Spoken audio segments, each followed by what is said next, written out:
నమస్తే వెన్నెల న్యూస్ టీవీకి స్వాగతం నేను ఉద్దండం చంద్రశేఖర్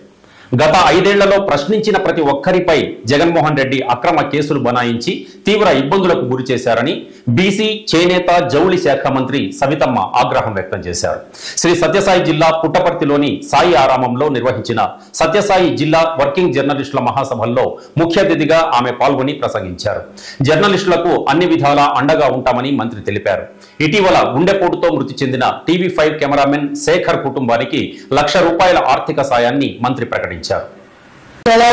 రాజకీయ అనుభవంతో మన జిల్లాలో మొట్టమొదటిసారిగా వచ్చి ఈ ప్రాంతంలో ధర్మవరం నియోజకవర్గం నుంచి ఎమ్మెల్యేగా మరియు మన వైద్య శాఖ మంత్రివర్యులు మన తోటి మంత్రివర్యులు అన్న సత్యకుమార్ గారికి అదేవిధంగా అన్నగారికి జన్మదిన శుభాకాంక్షలు కూడా తెలియజేస్తూ అదేవిధంగా మన హిందూపూర్ పార్లమెంట్ సభ్యులు డికే పార్థసారథి గారికి మరియు ఎంఎస్ రాజు గారికి మరియు మాజీ మంత్రి వర్యులు పల్లె రఘునాథ్ రెడ్డి గారికి మరియు రాష్ట్ర అధ్యక్షులు ఏడి సుబ్బారావు గారికి మరియు చందు జనార్దన్ గారికి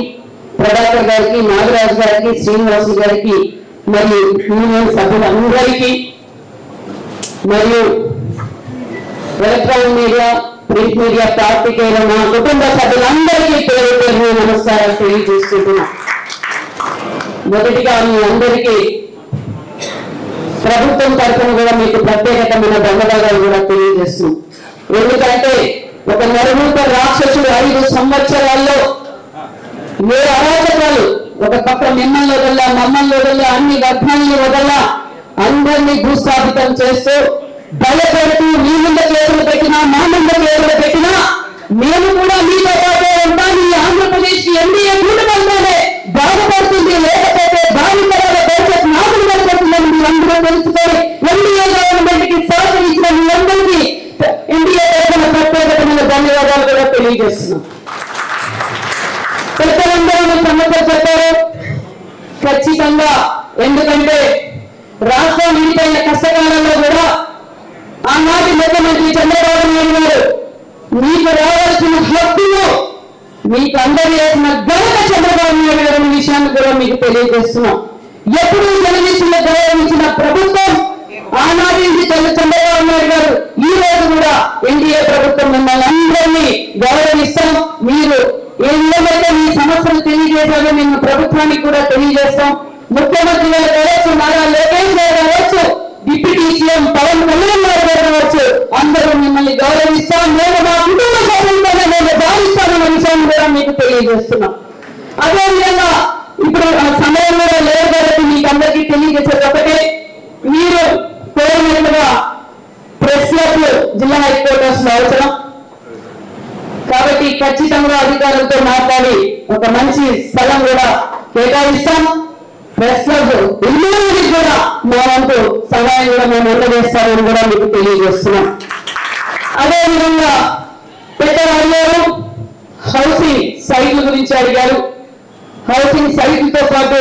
మన అధ్యక్షులు గారు నిర్మాణం కూడా చేయాలన్నారు ఖచ్చితంగా అది కూడా ప్రభుత్వం దృష్టికి తీసుకెళ్లి పరిష్కారం చేస్తామని కూడా మీకు తెలియజేస్తున్నాం గతంలో ఇచ్చింది కూడా తెలుగుదేశం ప్రభుత్వంలోనే మరి ఈ ప్రభుత్వంలో ఇంత మాత్రం సమావేశం కాదండి 5 ఏళ్లలో ఇలాంటి సమావేశం కూడా జరిగిందా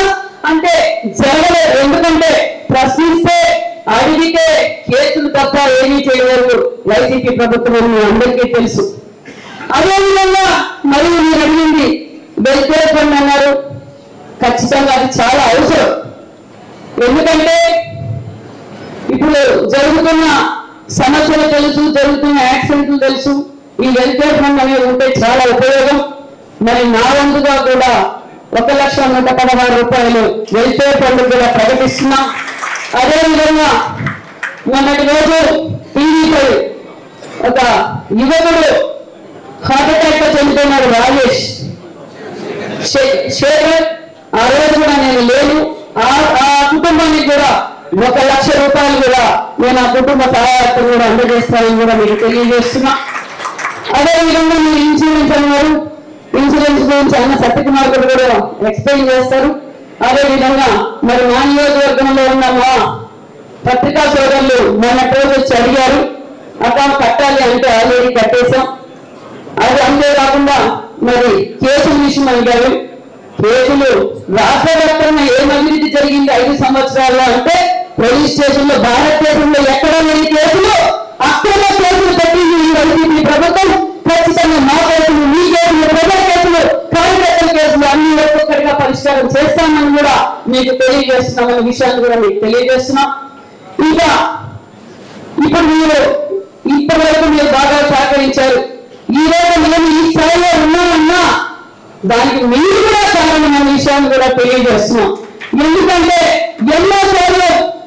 ప్రతిపక్షంలో మేము పోరాడుతున్నప్పుడు అక్క ఇట్లా కాదు ఇట్లా సూచనలు కూడా ఇచ్చారు.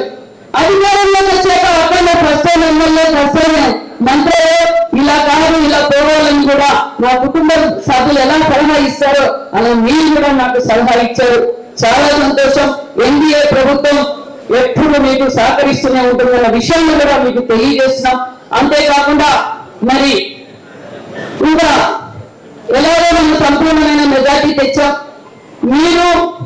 అహర్నిశలు ఒక పక్క కరోనా కావచ్చు, వరదలొచ్చు, కరువు కావచ్చు, ప్రజా సమస్యలు కావచ్చు, ఎప్పటికప్పుడు మాకు కావచ్చు, ప్రభుత్వానికి కావచ్చు, వారి వల్ల సైనికులుగా ఎక్కడైతే సైనికుల యుద్ధంలో పోరాటం చేస్తారో ఇక్కడ కూడా మీరు ఆ విధంగా పోరాటం చేశారు. కరోనా సమయంలో ఎవరు బయటికి రాకపోయినా మీరు చాలా చోట్ల వచ్చి ఇక్కడ ఇలా జరుగుతా మీకు మెడికల్ ఇలా ఇబ్బంది పడుతున్నారన్న విషయం ఎప్పటికప్పుడు సోషల్ మీడియాలో పెట్టి చాలా అలర్ట్ చేశారు. అలా మీరు ఎప్పుడు నిరంతరం ప్రజల కోసం కష్టపడ్డాం, మేము అలాగే కష్టపడుతున్నాం. కాబట్టి మన ఇద్దరు ఏదైతే ఇంకా గ్రౌండ్ స్థాయిలో ఉన్న సమస్యలు కూడా పరిష్కారం చేయవచ్చన్న విషయాన్ని కూడా మీకు తెలియజేస్తూ ఎన్డీఏ ప్రభుత్వం ఎప్పుడూ మీకు అండగా ఉంటుందని కూడా తెలియజేస్తూ మరి నాకు ఈ అవకాశం ఇచ్చిన